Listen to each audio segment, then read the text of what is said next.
Moral superiority won't fix the crisis at the border or anywhere else. Is that really the plan? Quote, an epoch which had gilded individual liberty so that if a man had money, he was free in law and fact, and if he had not money, he was free in law and not in fact. An era which had canonized hypocrisy so that to seem to be respectable was to be. End quote. John Galsworthy, The Forsyte Saga. Joe Biden told a bedtime story about the border. It was secure, he said, but more importantly, those in charge were now humane, not like the previous administration's barbaric practices. It was a good story. His supporters believed it. Then he closed the storybook, turned off the lights, and they all went to sleep. When they awoke, Governor Ron DeSantis had sent 50 migrants from Venezuela to Martha's Vineyard, the home of his former boss, Barack Obama. They were refugees fleeing socialism for a paradise only capitalism could have built. Martha's Vineyard has around 11,000 residents with an average income of $132,000. How better to arrive on American soil and into the open arms of people with signs in their windows that declare their support for migrants. Farmers' markets overflowing with the abundance of organic produce. When you get off the ferry, it's amazing. The rest of the world kind of just dissipates. For a lot of people, that's what they're looking for when they come to Martha's Vineyard. The beaches here up island are some of the most spectacular places you can imagine. You have to hike sometimes, and you come through a clearing and you're upon some of the most beautiful places you've ever seen. The outdoor world is fabulous, going kayaking or just walking on the beach. There's a lot of fabulous restaurants and businesses to shop at. We have 5 towns here, and each town is so unique in and of itself. There's the whaling history of Edgartown, but then there's the cottage and the campgrounds in Oak Bluffs.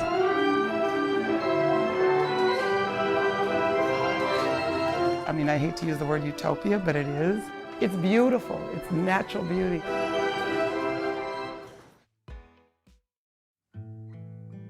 It's the best of everything. Seafood, frozen yogurt and green juice, Pilates studios and meditation centers, and everywhere you look, an electric car. They care about climate change here. Fine wines, expensive cheeses, bed and breakfasts. And did you know they filmed Jaws here in 1975? But just as quickly as the migrants had arrived, they were whisked off the island by the National Guard. Though they wouldn't activate them on January 6th, even knowing the crowd might become violent, they didn't blink ordering them to Martha's Vineyard. It makes you wonder whom they most fear, Trump supporters or migrants from Venezuela. If they could not find homes or jobs for just 50 migrants, imagine what it's like in a border town where they're taking in 5,000 a day. Does that make what Ron DeSantis did right? I guess the better question would be, what else should he have done? Only an event the press could not ignore, that blue-check Twitter would use to showcase their own moral virtue, would pierce the bubble of the left and send the message that the situation was getting dire. How can people who ignored drowning toddlers, hundreds of bodies piling up, terrifying border crossings, not to mention the fentanyl streams, now pretend like they ever gave a single thought to the border since Biden took power? They never did. It was always dodge the catastrophe, pivot to Trump.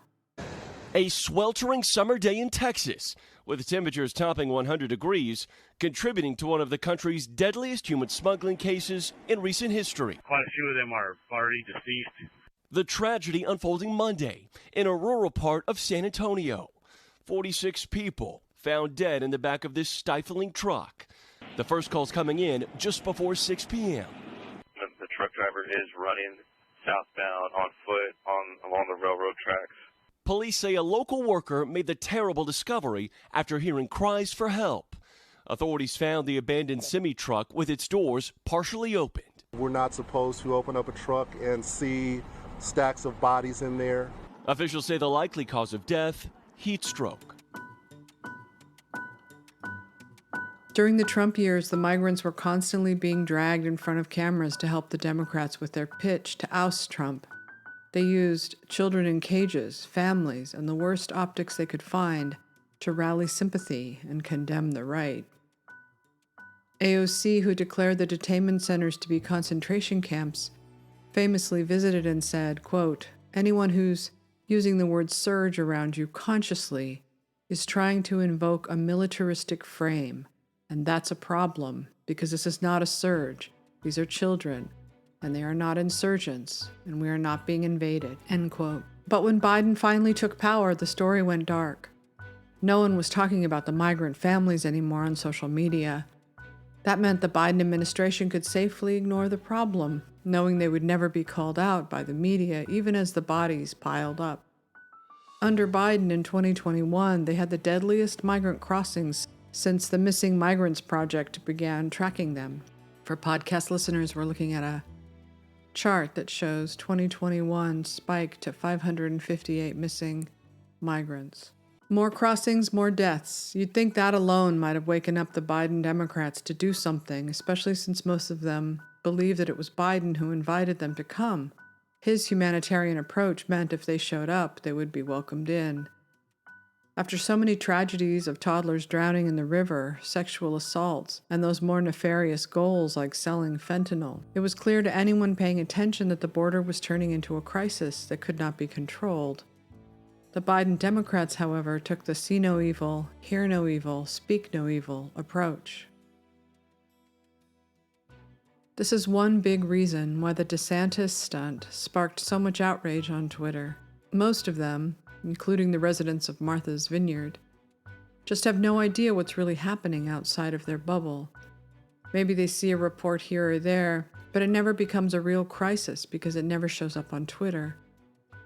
The last time the border became a news story, it was when there was outrage over border agents who were supposedly caught whipping migrants.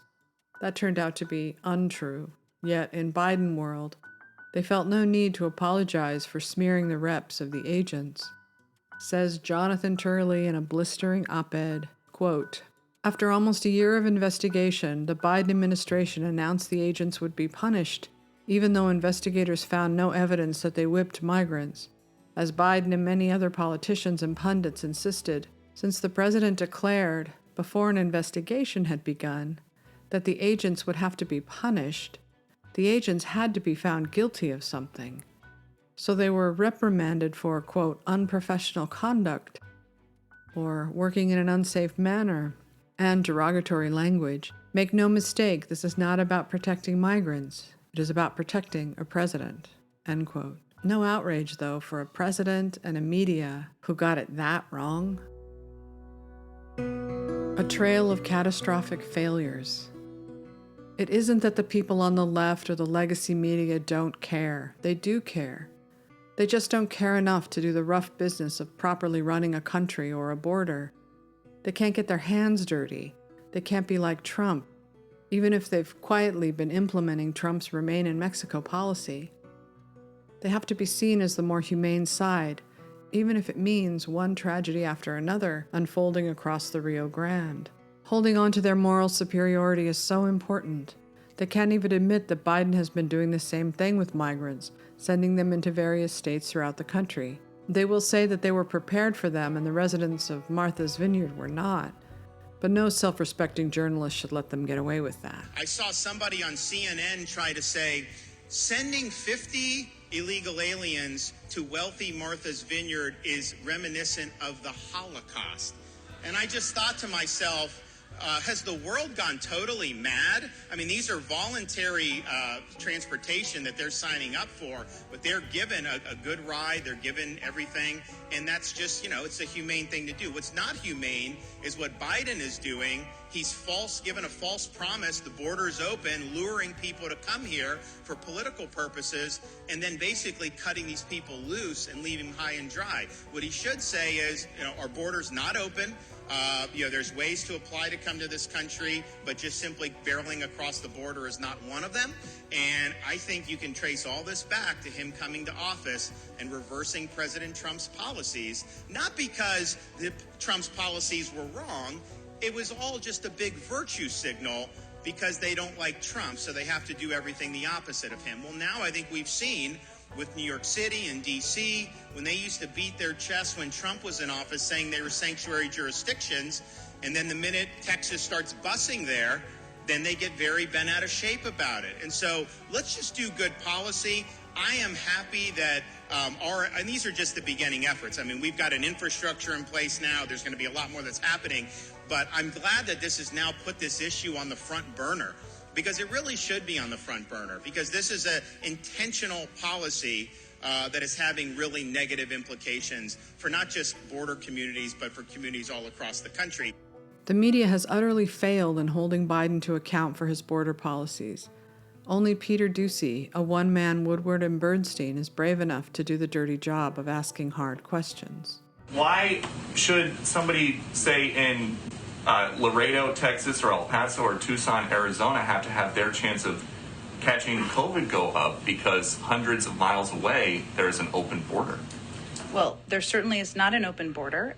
We are continuing to employ our immigration proceedings and process and restrictions at the border. Final follow-up. You say the border is not open, but we're told by our teams on the ground, you guys are releasing pretty much all family units, couples where the woman says that she is pregnant, or single women who say that they are pregnant, and that nobody actually has to take a pregnancy test unless they want to. So are you suggesting you don't believe when women say they're pregnant? Is that a big issue, we think, at the border? I am not in charge of keeping the border secure. Do you guys think are. Pregnant women are posing a big threat to the border? You tell me. To the border communities? Is that a big issue? There's a big problem now that rainbow fentanyl, which is designed to target children, has been found in 18 states. What specifically is the president doing about this? But 300 overdoses a day now. We know how the fentanyl is coming into the country. It's coming right across the southern border. The DEA administrator says so. So when is the president going to do something? So I will say life expectancies are going down at a rate not seen in a century, and part of that is being driven by drug overdoses. So what is the president going to do? And we agree. We have cameras today in Texas that are showing humongous groups of dozens or hundreds of migrants walking right into the country. So I'm curious what you meant last week when you said the border is closed. What I meant is precisely that. The border is closed. We are expelling single adults and families under the Title 42 authority that rests with the Center for Disease Control. And we decided as an administration, in furtherance of the president's direction, to administer our immigration laws of this country in an orderly and safe and humane way, that we will not expel unaccompanied children. Doocy, like everyone on the right, is cast as a conspiracy theorist, relentlessly mocked on Twitter, but Doocy understands his job as a journalist is to make the powerful uncomfortable. If you aren't doing that, you have no business sitting in White House press briefings. These are tough times. These are hard times. The last thing Americans need are the most privileged among us bloviating about a migrant crisis they only noticed 2 seconds ago. Look at what it took just to get them to care. And even then, they only barely cared. Gavin Newsom used the moment to peacock as the left's only tough guy who isn't tough at all. The moral outrage was enough to power a whole city. Maybe that's the solution to climate change. Just make the left angry enough that they take to Twitter all day long. But it isn't fair that those who have the most have to care the least. Where Biden goes, a crisis soon follows. Twitter has become not a hub for news, but the reflecting pool of Narcissus, to tell the alpha voices of the left how virtuous they are. Narcissus fell in love with his own image and stared at it for the rest of his life, and so too have the Biden Democrats fallen for their own publicity. And this is why Hollywood has reached a bottleneck. They can't tell the stories of everyday Americans now that those same Americans have been discarded as domestic extremists and racists. If they're the morally superior side, then the morally inferior side must be the silent majority. They try to tell those stories, but they always have to infuse them with their newfound religion to try to normalize it for the majority. They don't realize people are on to the game and have long since stopped tuning in.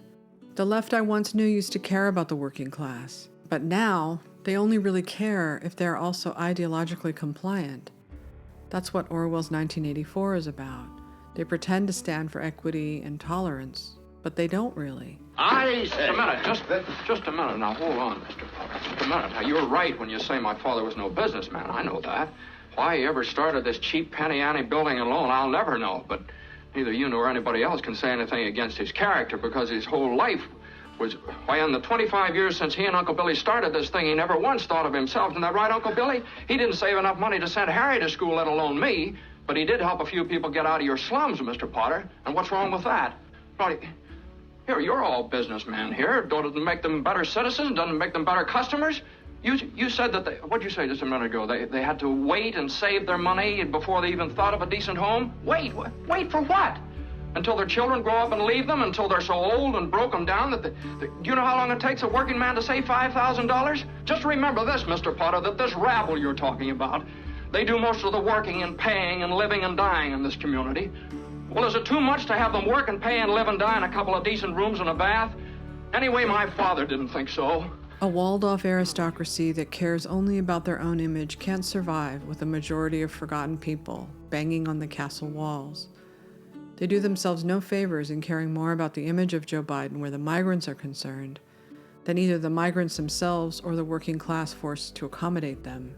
The Biden Democrats seem to need a reason to care beyond just the struggles of everyday life in a country with rising inflation, soaring costs at the grocery stores, and spiking murder rates, violent assaults in the wake of their defund the police campaign. They've divided people up into categories to decide who matters and who doesn't. They care mostly about those whom they consider marginalized, but care the least about those who make up the majority in this country. This story from the summer of 2020 has stayed with me, even if it only has around 3,000 views on YouTube. It never became that big on social media. On the left, it was verboten to talk about any of the violent crime, but especially any victims who were white. You could almost get away with it if you talked about the many minority-owned businesses that had been destroyed. But there was no sympathy to be had for Sue's 100-year-old mattress store. This was a 100-year-old building, a family-run mattress store. For one man who risked his life defending it, it was much more than that. It's hard.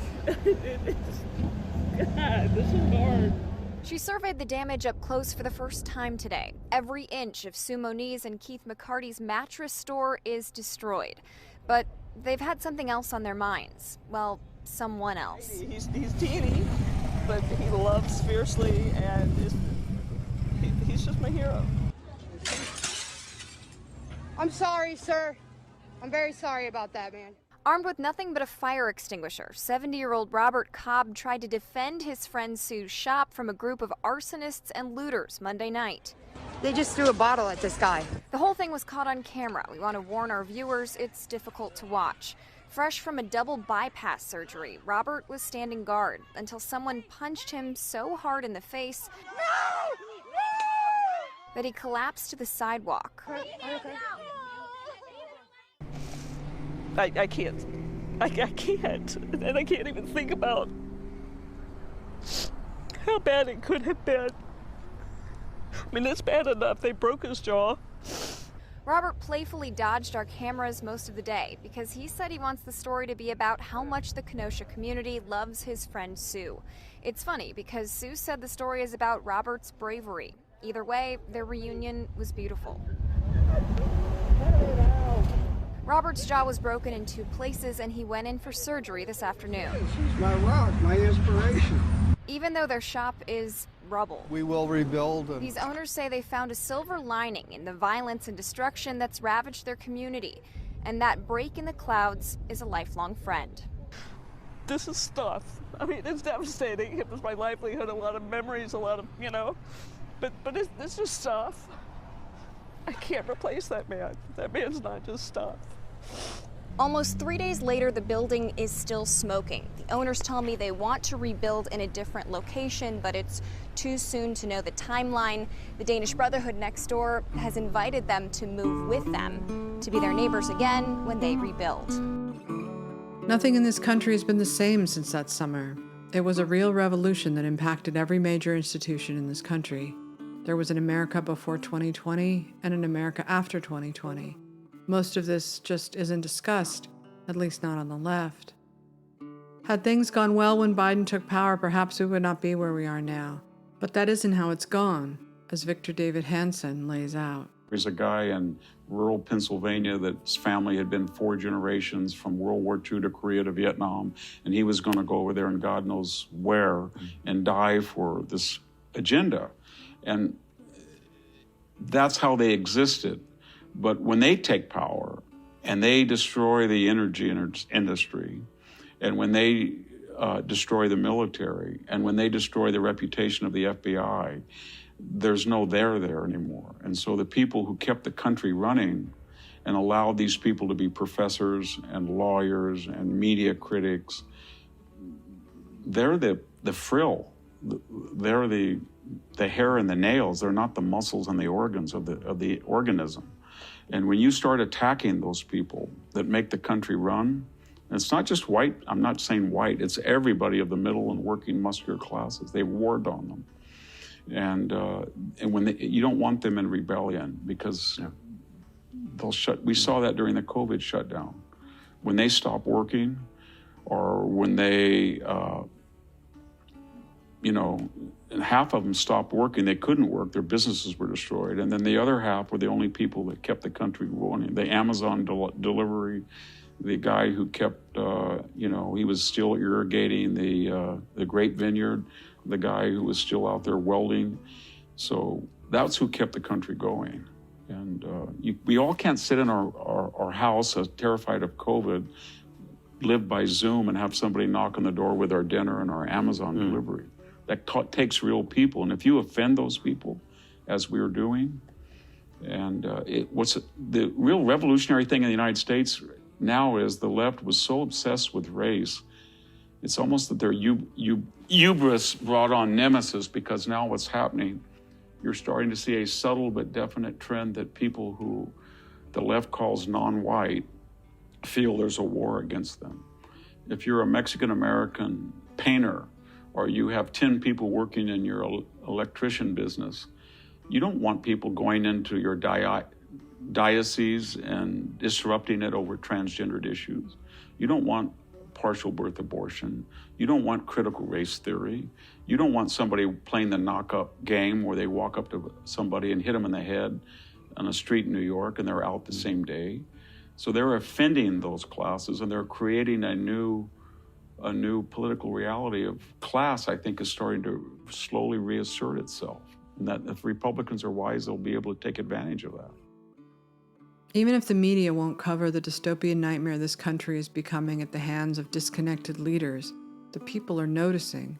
Even Frank Luntz had to issue a dire warning. We are reaching a breaking point. Joe, I'm going to take this opportunity. At some point, we break. We talk about it, we joke about it, the late night comedians have routines on it. We share our points of view, we pontificate, but at some point the country comes apart, and this is my warning to everyone viewing this right now. We are reaching a breaking point.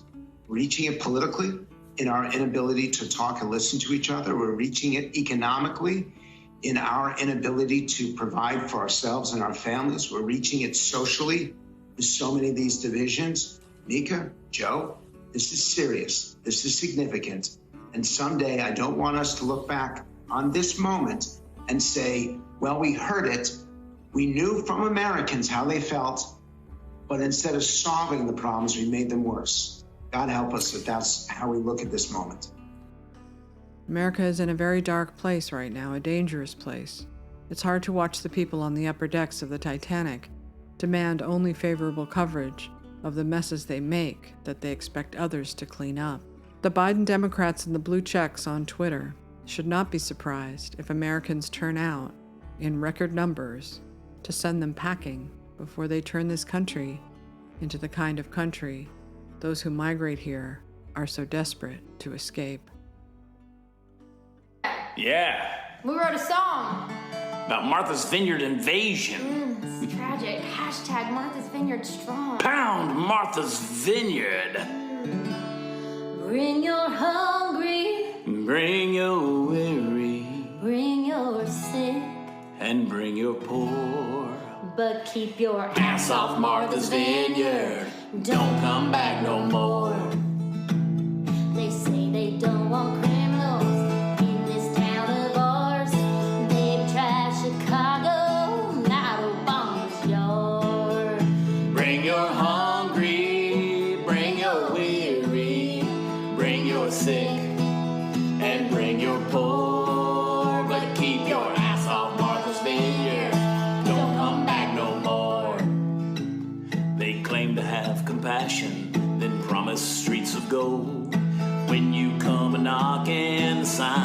say we're closed. Bring your hungry, bring your weary, bring your sick, and bring your poor. But keep your ass off Martha's Vineyard. Don't come back no more. Keep your ass off Martha's Vineyard. They don't want you senior.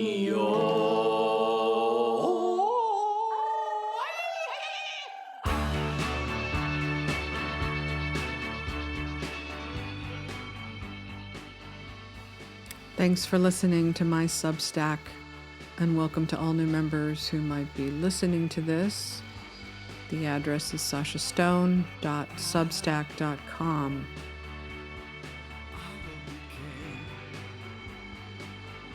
And remember, to thine own self be true.